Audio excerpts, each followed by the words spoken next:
8:04 y sigue bailando el padre. Claro. Hablamos de la reforma a la salud, hablamos del decreto 0858 que expidió en las últimas horas el gobierno del presidente del Senado de la República.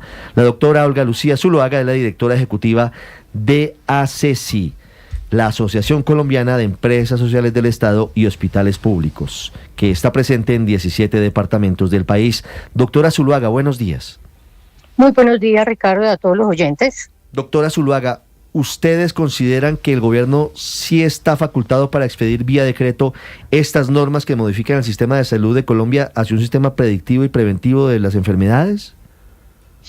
Bueno, mire, si nosotros revisamos los pilares en los cuales está basado este nuevo modelo de prestación de servicio, pues tiene coherencia con lo que establece la Constitución Política de Colombia, la Ley 715, que es una ley orgánica, y la 1438 con relación a la responsabilidad de las entidades territoriales de garantizar la prestación del servicio.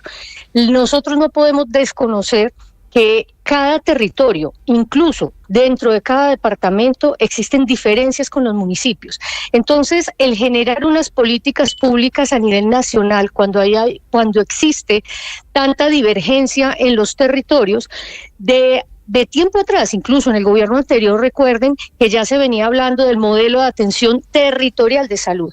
Aquí lo que se hace en este decreto es hablar ya de áreas de gestión sanitaria, prácticamente hablar de atención primaria en salud, que es un tema que tampoco es nuevo, pero que siempre se ha hablado de la importancia de prevenir, la importancia incluso desde el punto de vista financiero, que es mejor prevenir que luego curar, pero nunca se le habían asignado recursos. Ahora bien, hay un tema fundamental en este decreto que es coherente con la estrategia de atención primaria. Cuando nosotros miramos para poder tener resultados en salud, el sector salud per se no aporta ni el 10% en su solución. Vámonos al ejemplo claro de La Guajira. Las muertes por desnutrición. El sector salud nunca había podido realmente ejercer unas soluciones. ¿Qué se requiere? Una actividad intersectorial. Zuluaga, sí, yo entiendo el espíritu del decreto y creo que la mayoría de los colombianos estamos de acuerdo en que se necesita llegar con un mejor sistema de salud a las regiones apartadas del país. Las dudas giran sobre dos asuntos, uno legal y otro que tiene que ver con la CPS, y perdóneme la interrupción porque quiero preguntarle sobre eso. Quienes están expresando preocupaciones señalan que estos cambios no tendrían por qué hacerse vía decreto, sino vía ley. Ese es el punto inicial. Yo sé que en el fondo podemos coincidir en muchas cosas, pero ¿ustedes han tenido la posibilidad de analizar legalmente esto? Si el decreto sí se puede expedir o tendría que esperarse que el Congreso tramite la reforma a la salud 2.0? Bueno, yo empezaría por decir que la reforma a la salud y como ley, igual se requiere porque hay 3 puntos claros que no lo soluciona el decreto y que tiene que ser por ley. Teniendo en cuenta el enfoque que tiene el decreto, está, vuelvo y repito, coherente con la Constitución, con la Ley 715, en donde son los departamentos los responsables de la salud de cada territorio. ¿Qué pasa acá? Que las gestoras, como se ha planteado anteriormente, en este caso las EPS, si no hay ninguna transformación al respecto, pues deben ser en asocio o en aunar esfuerzos con los entes territoriales para conformar esas redes. Porque es que hoy en día las redes que tienen las EPS realmente, pues, ni siquiera son redes de prestación de servicio que se articulen entre ellas, y vemos cómo el usuario tiene que trasladarse grandes horas simplemente por la integración vertical. Lo que está pensando este decreto es precisamente acorde con la 1438, lo que establece atención primaria, lo que establece el tema de redes, pues que como responsable de las entidades territoriales, que nunca se ha quitado esa responsabilidad, y repito, está en la Constitución, está en la ley orgánica que es la 715, está en la 1438. Entonces, legalmente, sin ser abogada, considero que no va en contravía de todas las normas que en este momento existen en Colombia. Sí. Doctora Olga Lucía Zuluaga, quiero hacer una última pregunta sobre la preocupación que existe sobre el modelo de aseguramiento y el cambio de función de las EPS. Como está planteado este decreto, ¿usted considera que no se va a generar una crisis en la atención, que las entidades territoriales y que la ADRES tienen el suficiente músculo para poder asumir las funciones que hoy tienen las empresas prestadoras de servicios, las EPS? A ver, el decreto no está modificando absolutamente ninguna función de las EPS con relación a la parte financiera y a la parte como tal de la prestación de servicio. Es más, uno de los temas fundamentales incluso para que se requiera reforma es que hoy la EPS dice a quién paga y cómo paga. Cuando nosotros vemos lupa al giro, encontramos que los 20 primeros beneficiarios del giro, que se llevan el 64% de los recursos, están en integración vertical y en operadores logísticos. Solamente, por ejemplo, hay 2 hospitales públicos en esa lista de 20, que se llevan 4 billones de pesos mensuales. Igual, la función sigue siendo de la EPS, dice a quién gira y cuánto gira. Por eso, uno de los puntos fundamentales de la reforma es ese, que no siga esa intermediación financiera que no ha agregado valor. Ahora bien, la prestación del servicio sigue siendo responsabilidad, la contratación de, obviamente, las EPS. ¿Qué cambia acá? Que esa contratación debe ser diferente a unos intereses particulares y debe ser coherente con la necesidad de unas redes integradas e integrales, que también está desde la 1438, ratificada en la 1999 cuando estuvo el superintendente del gobierno anterior, en donde también se ratifica que se requieren redes integradas e integrales, y que desde el gobierno anterior también se habla de territoriales de salud, por la necesidad de que sea el territorio quien se organice para beneficio de los usuarios. Doctora Zuluaga, quiero hacerle una última pregunta sobre el presupuesto, sobre el dinero. Usted nos dice que por fin se le asignan recursos a la atención primaria, pero leyendo en detalle, son los mismos recursos, es la misma plata. Entonces, la pregunta va hacia cuál va a ser el mecanismo de financiación de este decreto y la implementación de los cambios que trae este decreto. Por eso, uno de los puntos que yo les planteaba, hay tres grandes, digamos, pilares que no son modificados por el decreto y que se requiere reforma. 1, recursos frescos, que eso necesita ley. 2, la no intermediación de los recursos. Y 3, la transformación de las empresas sociales del Estado. ¿Qué nos permite este decreto? Que los recursos que hoy existen, caso del plan de intervenciones colectivas que manejan los municipios, plan de intervenciones colectivas que maneja el departamento, se alineen con los recursos de la UPC a través de esas redes integradas e integrales, y que evitemos desperdicios, que hoy hay grandes desperdicios por hacer Zuluaga, exactamente lo mismo. Bajo este escenario yo le entendería que este decreto no puede entrar en vigencia si no se aprueba la reforma a la salud en el Congreso. No tanto que no, porque pues igual ya está, pues, o sea, desde el momento en que se...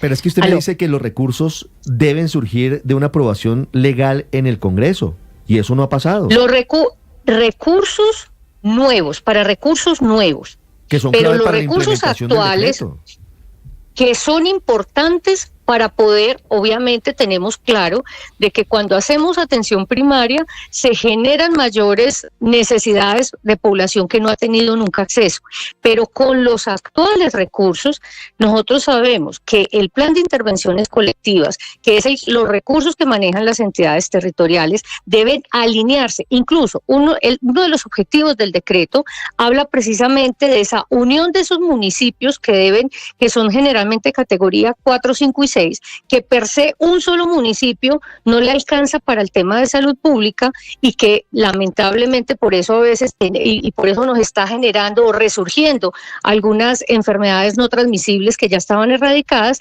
como precisamente como área de gestión sanitaria se unen los recursos de esa área de gestión sanitaria para que alcancen y se contraten en conjunto y puedan ser más efectivos. Es un tema de aunar esfuerzos para los pocos recursos que hay hoy sean efectivos y realmente se enfoquen hacia lo que deben enfocarse. Doctora Zuluaga, muchas gracias.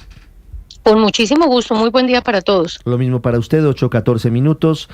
Quienes están inquietos, quienes no están de acuerdo con la expedición de este decreto, son diferentes sectores, así como lo defiende ACESI, están preocupados diferentes agremiaciones de médicos, de especialistas y de usuarios. La doctora Clemencia Mayorga es la presidenta del Colegio Médico de Bogotá y Cundinamarca. Doctora Mayorga, bienvenida, gracias por estar con nosotros.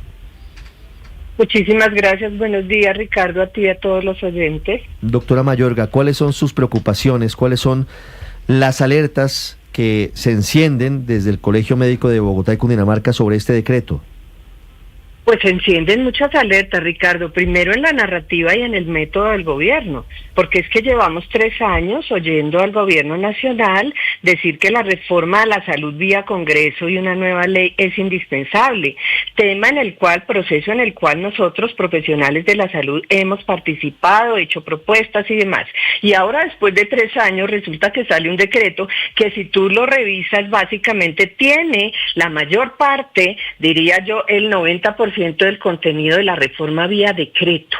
Como decía la doctora Zuluaga, existen en Colombia ya leyes que permitían que se fuera avanzando en algunos temas de atención primaria y demás. Eso no es nuevo en la legislación, pero nosotros sí vemos grandes vacíos en ese cambio, en ese giro que da el gobierno inusitado. Y para nosotros, y un poquito ya entrando en el contenido del decreto, hay otras preocupaciones, porque es que nos preguntamos, Ricardo, si se pueden cambiar las funciones y competencias de los actores por esta vía administrativa. Y es que yo no concuerdo con lo que decía la doctora Zuluaga. En el decreto sí hay cambios en las funciones, tanto para las entes territoriales como para las EPS, como para los CAPS.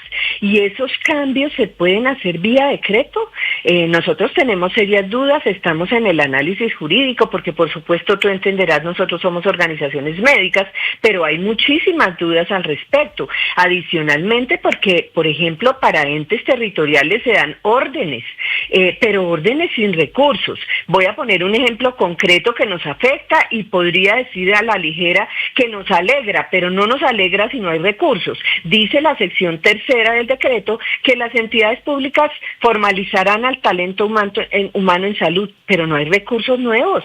Este decreto viene sin recursos y tú lo señalabas, con los mismos recursos vamos a fortalecer y aumentar la atención primaria, lo cual es muy loable. Vamos a formalizar el talento humano en salud en las instituciones públicas, lo cual nos suena muy bien, pero no se acompaña de recursos. Entonces, para nosotros sí, realmente hay muchísimas alertas y adicionalmente, y lo señalo, pues nos preocupa que puede generar más caos.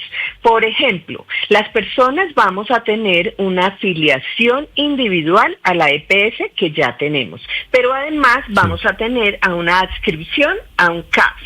Mi pregunta concreta es, cuando a mí me falle la entrega de medicamentos, cuando a mí me falle la atención en salud, ¿quién es el responsable? O sea, eso no queda claro. Entonces, realmente aquí sí hay muchos temas de preocupación. Y termino con esto, Ricardo, el tema de los recursos. Vamos entonces, hoy el sistema de salud está en una profunda crisis financiera. Los pacientes están sin medicamentos, los pacientes han duplicado el número de quejas, de tutelas, eso está suficientemente estudiado y determinado, incluso por la Corte Constitucional, por la Contraloría, por la Defensoría, no lo decimos nosotros, está clarísimo. Y ahora entonces vamos a repartir esos recursos que están ahí, que no están alcanzando, para aumentar en funciones nuevas, en son de equipos territoriales y demás. Eso va a agravar la crisis. Nosotros creemos que sí hay un gran riesgo de que eso ocurra, Ricardo. 8:18 minutos, doctora Mayorga. Quiero hacerle una última pregunta sobre el espíritu de este decreto del 0858, que busca, y lo leo textualmente, un sistema preventivo y predictivo en salud. ¿Ese espíritu de la norma no es positivo? ¿Ustedes consideran que hacia allá debe tramitarse, debe encaminarse el sistema? Lo que le entiendo es que el camino que se está transitando no sería el correcto.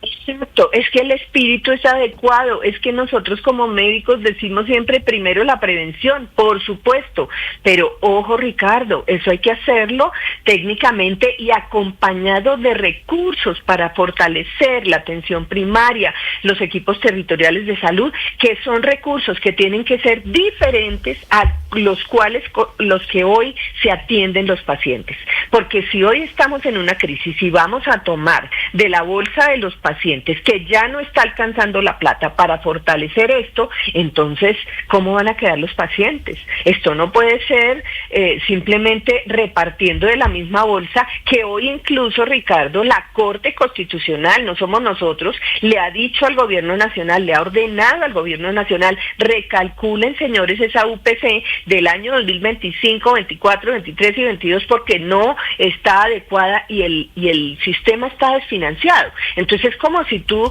vas a remodelar tu casa, pero tú no tienes una casa que no tienes cómo remodelarla y empiezas la obra. ¿Qué va a pasar? Pues la casa no va a mejorar, seguramente va a empeorar. Las 8 de la mañana, 20 minutos, es Clemencia Mayorga, presidenta del Colegio Médico de Bogotá y Cundinamarca, hablando del decreto 0858, el decreto a través del cual el gobierno busca implementar los aspectos fundamentales, la columna vertebral de la reforma a la salud, de cómo se imagina el modelo y que también está haciendo un trámite por el Congreso de la República. Doctora Mayorga, muchas gracias. Muchísimas gracias a ustedes. 8:20 minutos.